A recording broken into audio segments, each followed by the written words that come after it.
Bueno, Elizabeth, buenas tardes. No sé si ya tuviste oportunidad de ver las clases anteriores. Hablamos la última clase sobre la unidad o diversidad del derecho procesal, donde veíamos que se puede enfocar en 3 puntos de vista. Y vimos el primero, que era la unidad en lo académico o doctrinal. Aquí podíamos ver que todo emanaba de un mismo tronco, de un tronco común, y se dividía en diversas ramas. Posterior a ello tenemos la otra división, que es la unidad en lo legislativo o en la codificación. Aquí tenemos, o nuestros anteriores juristas tenían el problema de preguntarse si la ciencia procesal era una sola o había varias ciencias procesales. Desde la unidad científica de lo procesal, en un enfoque de unidad en los diversos procesos y de no identidad entre ellos. Aquí les estoy poniendo el ejemplo del Código Penal. El Código Penal tuvo una reforma anterior. Bueno, tenemos el Código Penal Federal y teníamos cada uno nuestro Código Penal estatal. Este sigue estando, pero se unificó el Código de Procedimientos Penales, el Código Procesal Penal. Ustedes saben que la legislación nos hizo ya entrar a un procedimiento de juicios orales. Obviamente esto aplica para todas las materias. Y para el proceso penal, bueno, ahora se unificó todo en un procedimiento penal para todos los estados de la República. Es importante aquí volver a retomar a nuestro autor Carneluti, que comentaba que en relación con la teoría del proceso y las diversas ramas procesales, la metáfora del tronco y de sus ramas, en tronco común unitario y las ramas, las diversas y posibles divisiones de la ciencia procesal, pero ninguna rama puede negar su entroncamiento precisamente con la parte central y unitaria, que es la teoría general del proceso.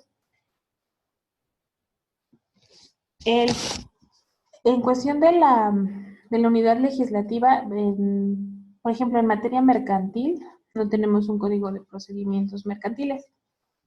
Nuestro mismo código mercantil utiliza el mismo procedimiento, viene dentro del proceso del código mercantil, y si no tuviera ahí alguna forma de resolver esa situación, entonces ocupa de manera supletoria otros códigos, en este caso el Código de Procedimientos Civiles. El problema relativo a la unidad legislativa procesal es que sí es posible que haya un solo código procesal en todas las materias, así como lo hubo en la materia penal. Aquí, bueno, también podría depender de la situación en la de cada código estatal. A lo mejor maneja sus diversas situaciones. En materia penal voy a poner un ejemplo. En materia penal, en el estado de Jalisco existe el parricidio, en el estado de México no. Sí existe esa figura, pero tendría otro nombre. Por lo tanto, cuando ellos homologan el Código Penal Procesal, bueno, es una serie todavía de las que tenemos ahí de ocupar de manera supletoria o de acomodar en esa parte la legislación. Atendiendo al desenvolvimiento histórico de la legislación procesal, independientemente de que en algunos ordenamientos antiguos nuestra materia fuera regulada por códigos especiales o bien por partes determinadas de los cuerpos legislativos, y aquí tomamos un caso de historia como es el caso de las 7 partidas, lo cierto es que las legislaciones procesales surgen a partir del siglo XIX. Más adelante vamos a ver un poco de la historia del derecho procesal. Un ejemplo es que en México, en el antiguo sistema penal inquisitivo, transitó de manera penal a un corte acusatorio adversarial y garantista. Para esto fue necesario realizar reformas constitucionales en la materia y crear un código que homologara pues todo ese tipo de resoluciones. En este ejemplo que les estoy poniendo, el Código Nacional de Procedimientos Penales abrogó el Código Penal de 1964. Esta reforma fue en el año 2014. Bueno, esto lo hicieron por el rezago de la Procuración de Justicia que había en México. Y también ahí en materia penal, como lo comenté anteriormente, también se procuró hacer la resolución de conflictos de manera antepuesta a un proceso. Es decir, llegar a un procedimiento de manera, digamos, equitativa. Y ahí lo comentábamos que era como una conciliación, una mediación, y específicamente en materia penal el desistimiento de la acción a efecto de pues, que el ofendido pueda otorgar el perdón y se le reparará el daño. La siguiente es la unidad en lo jurisdiccional o en la función judicial.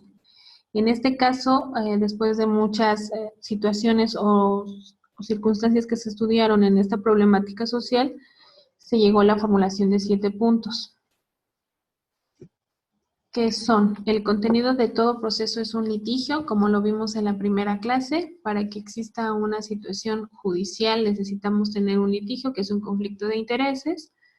La finalidad de todo proceso 2 es la solución del conflicto, o sea, dirimir el litigio o controversia. Aquí, bueno, en este caso también vemos que la finalidad es la resolución del conflicto, pudiendo ser de cualquier forma, por medio de un procedimiento en donde una autoridad determine quién tiene o no la razón, por medio de un arreglo entre las partes, de una mediación, de una conciliación o de un arbitraje.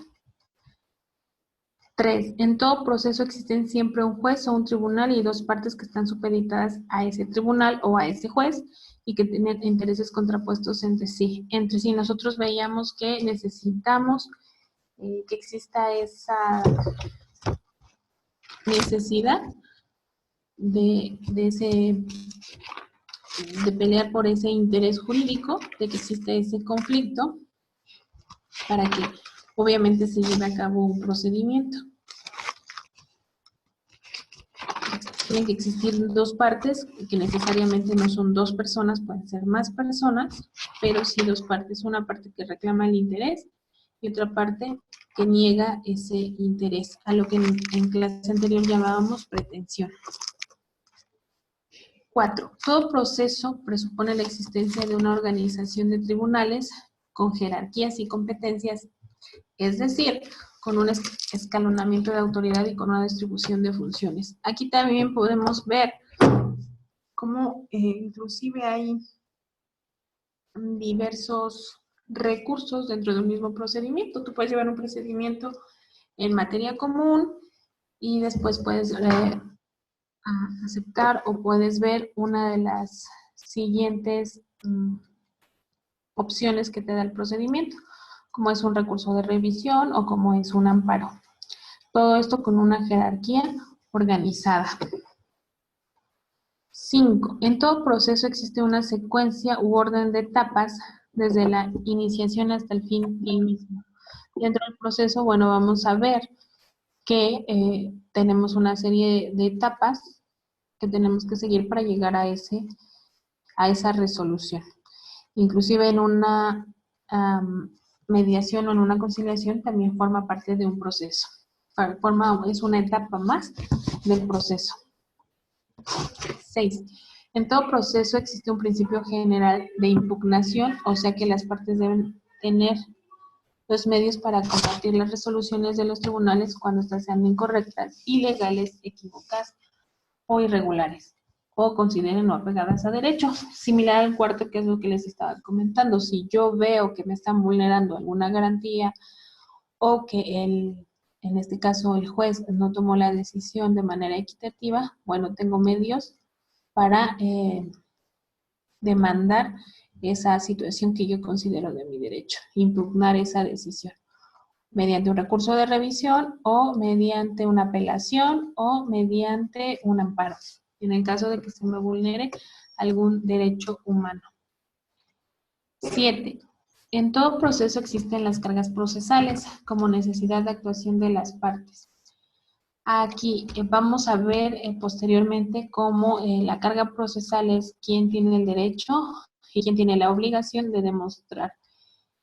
Uno de los principios es el que lo está diciendo está obligado a probarlo. Si yo dentro de mi procedimiento digo que no es cierto o que sí es cierto, tengo la obligación de enseñarle, en este caso a la autoridad judicial o a la autoridad jurisdiccional, llámese como se llame, que tengo los medios para probar esa situación. Posterior a ello, tenemos los periodos de la creación de nuestro derecho procesal. Nuestro primer periodo es el primitivo y este abarca durante las etapas anteriores de los pueblos, las primitivas, donde se presentan rasgos similares de evolución.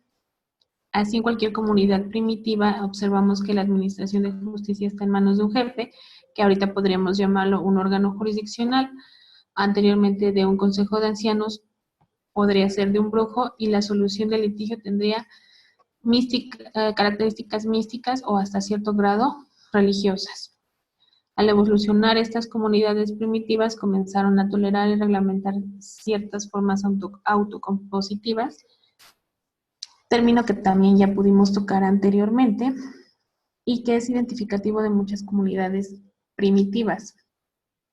Inclusive uno de los delitos graves, como era en aquel entonces, y bueno, que sigue siendo el homicidio, se consta con un amplio margen de negociación entre las partes afectadas. Anteriormente, por ejemplo, un miembro de una familia mataba al miembro de otra o a una persona, y ese grupo social o esa víctima o esas personas afectadas podían arreglarse con el ofensor mediante alguna compensación, como la entrega en aquel entonces de animales, de bienes, de prestaciones o de cierto servicio, que podía llegar a ser hasta, digamos, un grado de esclavitud. Actualmente, como les dije, tenemos lo que es el perdón del ofendido dentro de los primeros medios que tienes para resolver un proceso penal, pero no entra dentro de toda la gama de los delitos. Hay delitos en los que no puedes llegar a una negociación y uno de esos delitos es, en este caso, el homicidio. Sin embargo, bueno, en la época primitiva era distinto. El proceso primitivo de cualquier pueblo de la tierra era similar a los demás procedimientos hasta que se le fue dando cierta jerarquía a cada proceso, a cada tipo de proceso, y bueno, fuimos delimitando las ramas de ese proceso. El proceso primitivo romano es el de la etapa de acciones de la ley. Es también un proceso severo y cruel, con procedimientos rápidos, con ausencia de tecnicismos, con posibilidades limitadas de defensa, con penas y con soluciones drásticas. Aquí podemos poner un ejemplo en la etapa de los aztecas, donde nosotros veíamos que para sancionar una situación, bueno, era de manera brutal el castigo que se le daba. La brutalidad y el primitivismo fueron de todos los pueblos, no hubo una exclusividad, ya que todos comparten en mayor o menor medida dosis de tales acciones, de tales brutalidades. En nuestro caso, en México, el pueblo azteca, dentro de su grado de evolución social, contaba con tribunales y con un proceso más o menos organizado. O sea, estamos viendo que desde esa etapa, México ya intentaba llevar a cabo un procedimiento a lo mejor no el más correcto ni el más civilizado, pero sí tenía lo que vimos anterior, punto 5 anteriormente, que era un orden de ese procedimiento. Para otros pueblos la máxima autoridad era un rey, quien sin embargo tenía al lado en cierta situación el paralelismo al funcionario gemelo, que era el que le, el que le seguía de manera jerárquica. Aquí en México, en una situación azteca, había tribunales que en aquel momento llamaban Tlacatecal, donde existían en un edificio o donde residían ahí esos tribunales. Nosotros actualmente, bueno, también tenemos una ubicación de los tribunales y una jurisdicción de cada tribunal. Nosotros lo denominamos circuitos. Y acá, si nos vamos al tema de jurisdicción, a cada estado, a cada municipio y a cada delito le corresponde su propia jurisdicción. En aquel entonces, la oralidad en los procedimientos ya era una característica fundamental y los jueces tenían la obligación de asistir a los tribunales y estos debían funcionar desde la salida hasta la puesta del sol. Las cronistas e historiadores de la conquista daban la noticia de que existían esos tribunales y el rigor de los jueces. Nosotros actualmente también podemos observar que regresamos a la oralidad como un punto principal de nuestros procedimientos. La siguiente etapa, que fue en Roma, podemos retomar un poco del derecho romano que venimos acentuando desde el cuatrimestre pasado para todos ustedes, y podemos ver su relevancia como antecedente más importante de las construcciones sistemáticas y doctrinales que fueron posteriores a ella. En este caso, al pueblo romano le tocó en suerte llevar el desarrollo de su derecho desde un punto de vista técnico y sistemático a alturas alcanzadas, pues no alcanzadas por otros pueblos indígenas o por otros pueblos de la antigüedad. Fue uno de los pueblos más evolucionados en materia judicial. Para un estudio más profundo y amplio, los aspectos de la historia del proceso en Roma, podemos checar con Vitorino Cialoja, que es uno de los juristas contemporáneos del procedimiento civil romano. Recordemos, y lo vimos en su momento, que la historia de Roma se divide en 3 etapas, que es la monarquía, la república y el imperio. Aquí podemos resaltar que durante la fase de la monarquía hubo un desarrollo de todos los ámbitos culturales, sociales y por ende jurídicos. Y tuvimos 3 etapas, que son la etapa llamada de las acciones de ley, la etapa del proceso formulario y la etapa del proceso extraordinario, cada una de ellas en las 3 etapas de Roma. Fuimos avanzando, fuimos evolucionando y de hecho todavía a la fecha tenemos procesos o clasificación de los procesos similares en nuestro derecho romano. Después de eso tenemos la etapa de lo germánico, que señala las causas de decadencia del Imperio Romano. Aquí comienza a decaer la situación de Roma. Digo, no totalmente porque a la fecha, vuelvo a repetir, ocupamos parte, o seguimos teniendo parte de la historia de ese derecho. Surge el cristianismo y las llamadas invasiones bárbaras o marcha de los pueblos germánicos hacia el sur. Estos pueblos fueron los que se desplazan a Italia, a Francia y a España y provoca el choque de culturas entre la cultura romana y la germánica y comienza la etapa de la Edad Media. En este periodo de los germánicos podemos resaltar la característica como una índole publicista frente a la tendencia predominante privatista del derecho romano. Podríamos decir que mientras en determinados enfoques del derecho civil romano prevalece o se protege con mayor rigor el derecho del individuo frente a una colectividad o a un gran número de personas, en el derecho germánico, contrario a eso, la acentuación es el predominio de los intereses de la colectividad sobre el individuo. Aquí podríamos también retomar otro principio general de derecho, que es mi derecho termina donde comienza el de la otra persona. Podemos poner, por ejemplo, yo no puedo hacer daño a un tercero porque ese tercero tiene su derecho. Y un ejemplo que les puedo poner directamente similar a esto es la ley de transparencia que tenemos actualmente de información pública. Todos tenemos derecho a obtener esa información pública siempre y cuando no vulnere un derecho de tercero. Es decir, prevalece el derecho de la comunidad sobre el derecho de un particular. El derecho del particular sería conocer la información y el derecho de la comunidad sería proteger sus datos personales o datos que pudieran afectar algún proceso o algún procedimiento. Posterior a ello tenemos el proceso medieval italiano, que es la jurisdicción que está en manos de los funcionarios, al lado del cual se desarrolla la abogacía. El proceso comienza con una citación, con el plazo del demandado, dentro del cual se presenta la demanda. Aquí ya vemos que se parece un poco más a nuestro proceso actual. Contra este el demandado puede oponer excepciones independientes o dilatorias sobre las cuales se puede decidir de nuevo en otro plazo determinado. Nosotros actualmente tenemos parte de este procedimiento y posterior a ello comienza la litis contestatio,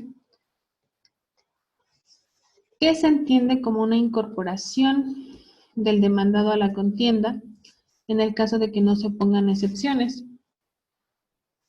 En cierta forma, hay un retorno al proceso clásico romano, y aquí estamos regresando otra vez a nuestra escuela, por llamarlo de alguna manera, romana, una vez que se afinan las cuestiones que son materia propia de la controversia, se recibe el pleito, que podríamos llamar en este caso la litis, o sea, se reciben las pruebas y las circunstancias que rigen la teoría sobre esas mismas de manera legal y de manera formal.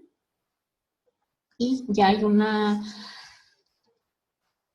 reglas que determinan la apreciación de las pruebas. Actualmente también tenemos esas reglas o reglas similares donde vemos si las pruebas constan de la veracidad con las que se están presentando. Posterior a ello, la sentencia puede ser imputada por la apelación y en un grado de desarrollo más avanzado por un medio de querella que en aquel entonces se llamaba nullitais. Actualmente existe el recurso de apelación y bueno, en un caso similar, en vez de querella nullitais, podríamos hablar de el derecho de amparo o el juicio de amparo. Por lo cual en esta última, en el proceso italiano, se pide la nulidad de la sentencia. Nosotros también actualmente en ese proceso pediríamos la modificación o la nulidad de la sentencia con la apelación o en su caso con el procedimiento de amparo. En este caso, regresando al proceso medieval, esa querella da nulidad remota, se remonta al derecho romano nuevamente y es un procedimiento histórico de la actual de nuestro actual juicio. Nosotros recordemos en México que tenemos el amparo directo y el amparo indirecto, y en su materia, cuando lleven amparo o lleven amparo, bueno, vamos a poder ver cuando hay un amparo directo. Bueno, en este caso sería un amparo directo porque estamos intentando nulificar una sentencia. Un amparo directo es cuando no existe la misma. Y si nos vamos otra vez, recordemos que esto forma parte de la historia de nuestro derecho romano. En el caso del proceso medieval italiano, la principal característica y que no era positiva era que era muy lento. El proceso italiano era muy lento. Nosotros actualmente tenemos ya un proceso con tiempos. Y digo, nuestro derecho mexicano intenta que este tiempo se reduzca cada vez más. Sin embargo, bueno, ahorita la situación que está propagando, de hecho, en la actualidad, bueno, pues ha hecho o ha lentizado más el derecho. Ahorita, de hecho, nuestros tribunales se encuentran en un proceso de cancelación, nuestros términos procesales no avanzan, hay un rezago, bueno, de todas estas demandas que se han generado en ese tiempo. Es una situación fuera de fuera de nuestras manos, fuera de nuestra historia, pero bueno, originalmente la idea es que el procedimiento sea más certero, más rápido y más expedito, como lo marca de hecho nuestra Constitución política. Seguimos con el proceso medieval italiano. Desde la mitad del siglo XVIII se iniciaron reformas conducentes para obtener un tipo de juicio sumario y se enfocaron en los tres siguientes objetos. El llamado procedimiento ejecutivo, merced del cual, con una base en sumisión del deudor o determinados documentos dotados por la ley de fuerza ejecutiva, se llega directamente a la ejecución y no a una convicción sumaria. Nosotros actualmente también tenemos un procedimiento ejecutivo y lo vamos a ver cuando veamos derecho mercantil, pero podemos ver que ese proceso trae aparejada ejecución y lo podemos, valga la redundancia, ejecutar desde el momento en el que se presenta un documento ante un tribunal, sin tener que esperar a la contestación de la demanda y al periodo probatorio. La segunda, dentro del proceso medieval italiano, es el proceso de mandato condicionado o no condicionado, enlazado a aquel con el procedimiento interdictal romano y a su vez con el procedimiento monitorio. Y la tercera es el procedimiento de embargo, que se propone lograr como una garantía de la ejecución contra el deudor sospechoso. Aquí también estamos hablando de en nuestra actualidad en materia mercantil. Nosotros vamos y con un procedimiento que trae pareja de ejecución mediante un documento que avale el mismo, podemos embargar a una persona en la primera situación. Nosotros vamos y embargamos y al mismo tiempo estamos notificándole la demanda, que sería uno de nuestros procedimientos más rápidos, por llamarlo de alguna manera, aunque no se puede hacer uso de esos bienes embargados, sí estamos protegiendo de alguna manera esa deuda que se tiene. El siguiente periodo que tenemos es el antiguo enjuiciamiento español.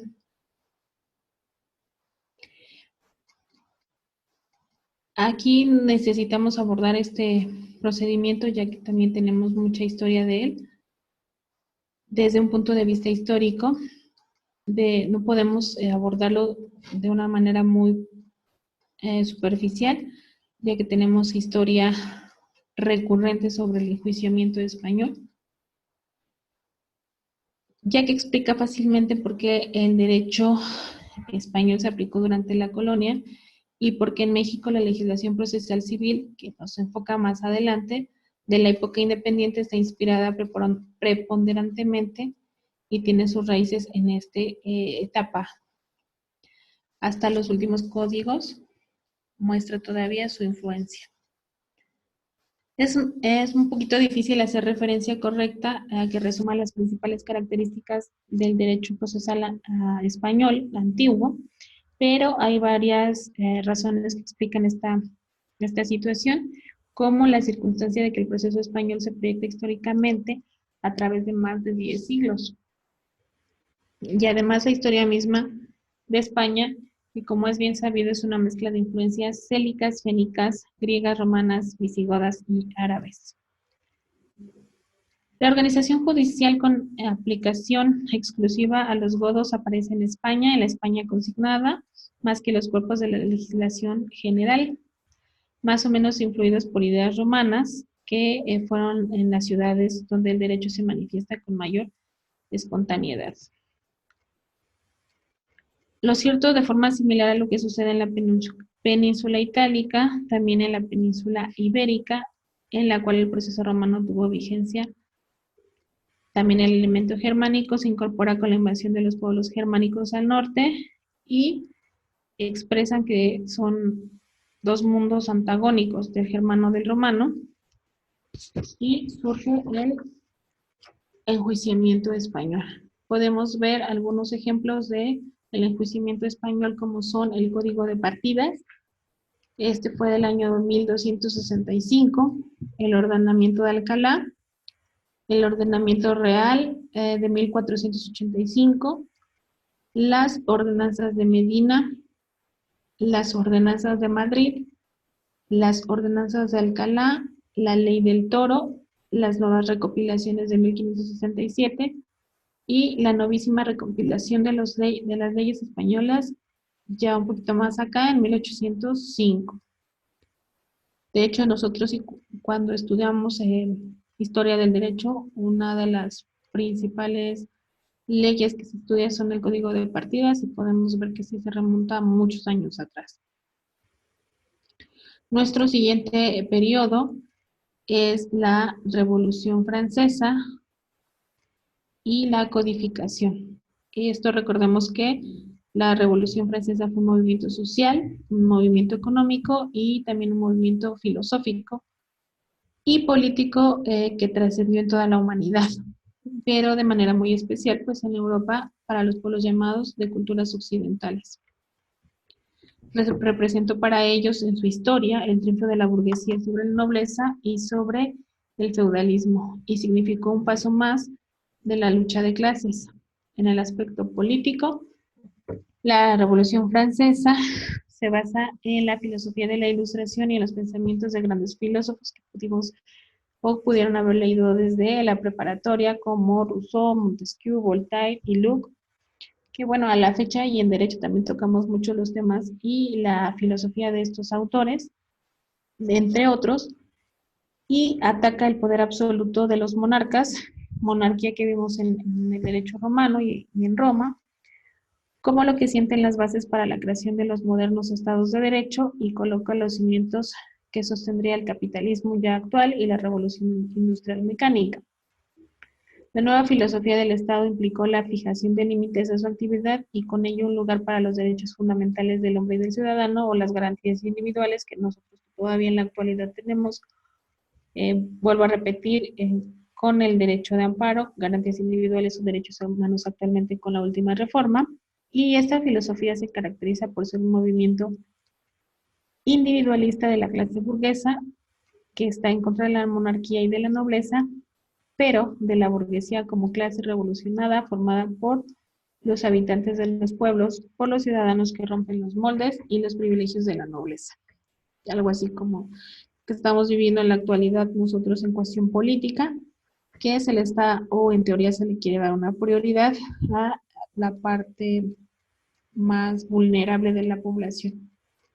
En este caso, en la Revolución Francesa, en lo referente a las actividades estatales propiamente dichas, se establecen los principios de que para el Estado todo lo que no está permitido está prohibido. Este principio es un principio general del derecho. Los que tuvimos en clase de Derecho Civil el cuatrimestre pasado vimos por ahí un tema de principios generales del derecho y uno de ellos es este. Ahí en ese caso, en la Revolución Francesa, por el contrario, para los ciudadanos todo lo que no estaba prohibido estaba permitido y seguimos arrastrando la historia de nuestro derecho. En este orden de cosas, esto surge en el siglo XIX, la corriente codificadora francesa, precisamente con el afán de garantizar los derechos de los individuos frente a los excesos despóticos de la actividad estatal. Nosotros sabemos actualmente que nuestros derechos son preponderantes ante lo que se pueda imponer como parte del Estado y que si no ocurriera algo contrario todavía tenemos derechos extraordinarios que nos pueden retomar sobre esa situación jurisdiccional. Estamos por encima de los derechos del Estado. En cuanto a la Revolución Francesa, la codificación en el siglo XIX, fue uno de los principales frutos que dejó precisamente ese movimiento político. Esa codificación tiene el mérito, fíjense, de separar los textos sustantivos de los textos adjetivos o procesales. Aquí ya podemos ver la división del Código Penal, del Código de Procedimientos Penales, del Código Civil, del Código de Procedimientos Civiles, y con eso, bueno, nosotros también tenemos en la actualidad nuestros diversos códigos. Podemos ya verlos divididos con su diverso proceso y procedimiento cada uno. Es decir, al Código Civil les surge el Código de Procedimientos Civiles. De hecho, actualmente nosotros en las legislaciones que no son precisamente de una situación judicial, pero sí llevan a cabo la mayor parte de nuestra estructura estatal y federal, podemos ver que existe una ley principal y un sinnúmero de reglamentos o leyes que lo sustentan o lo avalan. Podríamos llamarlo también su proceso. Mi ley principal y mi reglamento es cómo voy a ejecutar o voy a hacer ejecutar esa ley principal.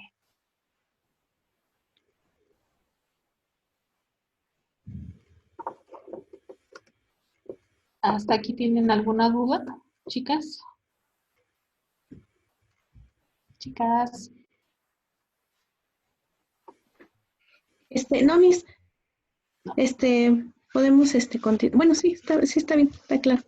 Sí, muchas Sí, gracias. sí.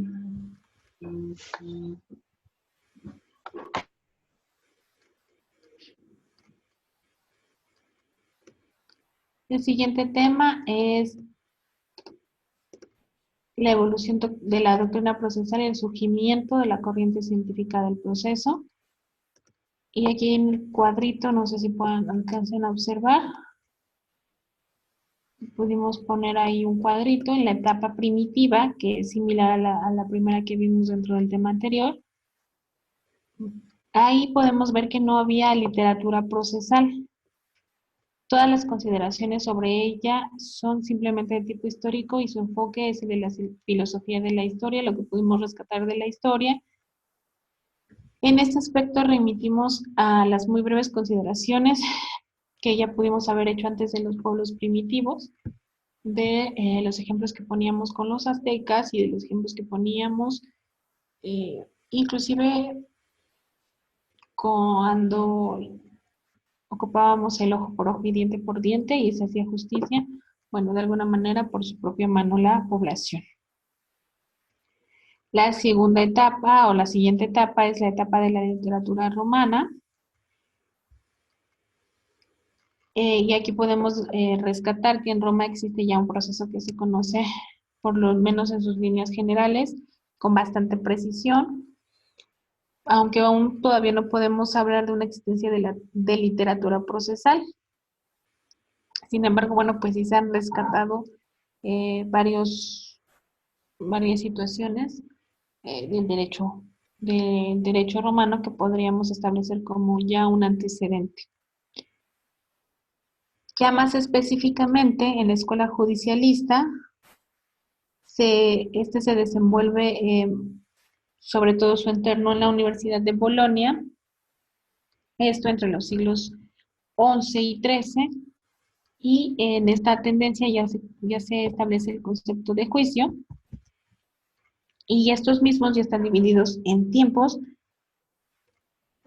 como también lo comentamos hace un ratito, ya podemos ahí extraer lo que estamos llevando, que es un juicio, y ese juicio ya tiene diversas etapas. La siguiente es la etapa de la escuela prácticos o practicista, como su nombre lo dice, ya lo hacían más a la actividad física, a la actividad real y a la actividad práctica. Esta tiene sus inicios en el siglo XVI y hace mención de títulos curiosos que llevan a practicistas como el espejo de las acciones en Alemania o el regimiento de los jueces en España. En esta teoría, la tendencia de los prácticos se caracteriza porque la materia procesal se contempla más como como un arte que como una ciencia. Actualmente vamos a ver, y por ahí ya tienen una tarea que estamos haciendo un proceso científico del proceso, valga la redundancia, y estamos llevando a cabo toda una serie de actividades. La siguiente es la aparición del procedimentalismo. Aquí estamos hablando ya más de proceso y ya tiene más evolución y desarrollo, ya son más de carácter jurídico-político y también interviene ya nuevos juristas. En el procedimentalismo coincide que casualmente con su aparición viene la Revolución Francesa, que es de la que hablábamos hace un momento, y utiliza factores determinantes para este movimiento, y el movimiento para sí, como lo vimos, surge ya el Código Civil, y el Código, más bien el Código Civil ya estaba, y surge el Código de Procedimientos Civiles. Ya tiene un enfoque más de proceso, más derecho procesal. Y la última etapa es la etapa del procesalismo científico, que implica una autonomía de la ciencia procesal y su definitiva separación de las respectivas disciplinas sustantivas.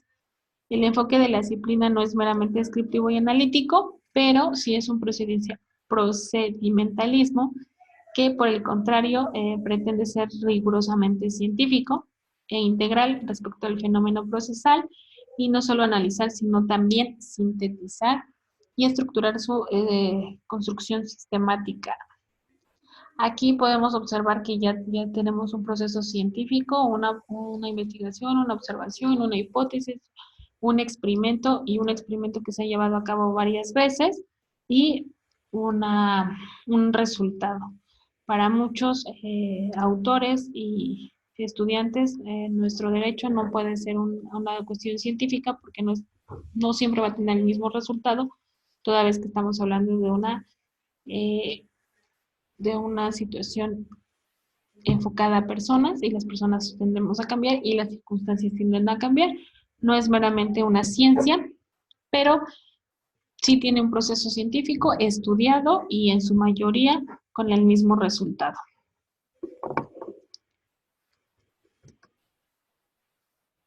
Vamos a hablar ahora sobre las fuentes formales del derecho procesal. Nosotros recordemos que ya pudimos también ver qué es una fuente cuando vimos introducción al estudio del derecho, y vemos que todos los derechos traen una fuente. Es como nosotros tenemos una historia, tenemos unos antecedentes. En la teoría general del derecho hacemos referencia a los orígenes, a las formas de aparición de las normas jurídicas, y en este sentido es que se habla de dos tipos de fuentes para el derecho procesal, que son las formales y materiales o históricas también llamadas. Recordemos, bueno, que hay más fuentes, como las consuetudinarias, como la jurisprudencia, pero aquí estamos hablando de las formales y las históricas, que son todo lo que venimos estudiando. Las fuentes materiales o históricas implican que la reflexión es en él la causa del tipo histórico que ocasiona el surgimiento de la norma o institución jurídica, así como de los fenómenos sociológicos, políticos, económicos que motivan el surgimiento de las normas e instituciones jurídicas. Si nosotros podemos observar a lo largo de la historia, bueno, la necesidad es la que nos ha hecho procrear o crear ese derecho, esa evolución en nuestra justicia. Como lo comentaba hace un ratito, si vemos que una situación no está llevándonos a un punto clave o a un resultado objetivo, bueno, se ha buscado otras alternativas.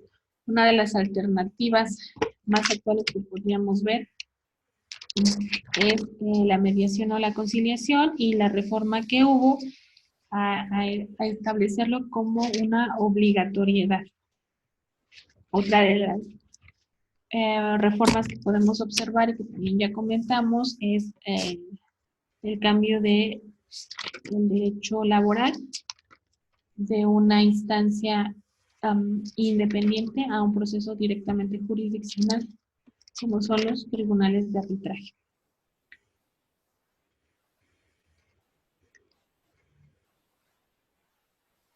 Otro de los ejemplos, o de los mejores ejemplos de nuestro derecho, de nuestras fuentes históricas, es el surgimiento del derecho agrario. Este derecho nació con la Revolución Mexicana y fue motivado por la situación que prevalecía de concentración excesiva de la tierra. Recordemos que en aquel entonces, bueno, las personas que sabían un poco más, o que tenían más cultura, o que sabían leer, se hacían del exceso de tierras, y obviamente las personas que trabajaban con ellas, bueno, pues eran maltratadas o mal pagadas. Esta estas familias explotaban a la población y aparte los despojaban de sus tierras, si es que las tenían. Surge el derecho agrario, y el derecho agrario no tiene un código de procedimientos agrarios, es uno de los códigos que le falta. A la fecha, el derecho agrario realmente no es muy litigado, es muy importante, pero no muy litigado, ya que todas las tierras agrarias se han estado también ya formando o haciendo de repartimiento donde las personas pueden vivir. Todavía en México tenemos mucha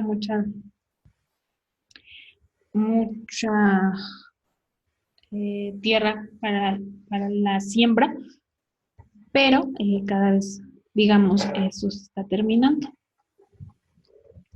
Por otro lado, por lo que se refiere a las fuentes formales del derecho, esta podemos enfocarla en la creación jurídica de las normas.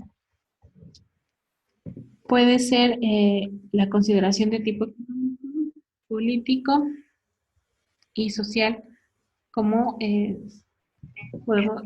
podemos haberlo revisado anteriormente, y se realiza un estudio de las formas de creación jurídicas para averiguar cómo se formalizaron estas, su validez y su vigencia. Y estas serían las fuentes que tenemos en derecho procesal. Y hasta aquí la vamos a dejar, chicos, porque ya son 6:56. ¿Tienen alguna duda?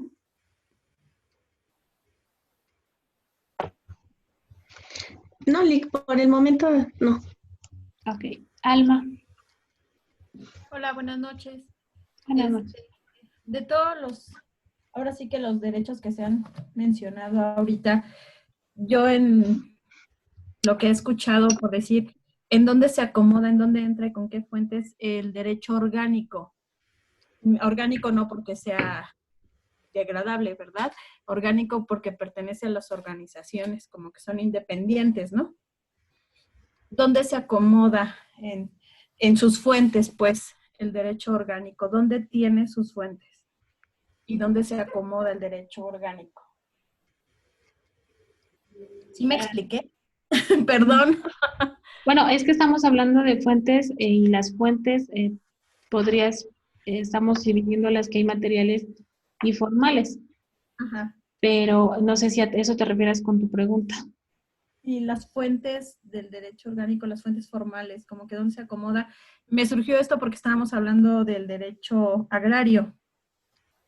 Ajá. También, bueno, yo hice unos documentos y ahora sí que se enfoca mucho a la tierra es de quien la trabaja y en base a eso, ¿no? Respetar el derecho de quien tiene esa tierra y para qué la quiere. Así, no sé, ahorita me brincó lo del derecho. Ok. Mira, sí. Si tú lo enfocas a una ley, es una fuente formal. El derecho orgánico, como tú lo estás especificando, entraría dentro de las fuentes formales. Exacto, ok. Sí, perdón, sí me entendió, me hice bolas yo sola. Perdón. No, espero que sí, pero sí, si estamos enfocando a nuestro último tema, sí es una fuente formal. Ok. Sí, ¿alguna otra duda?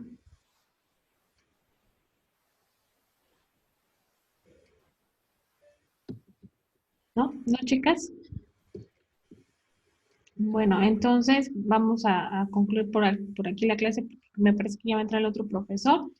Y vayan checando sus tareas, por favor, ya tienen tareas en las plataformas, en todas las materias.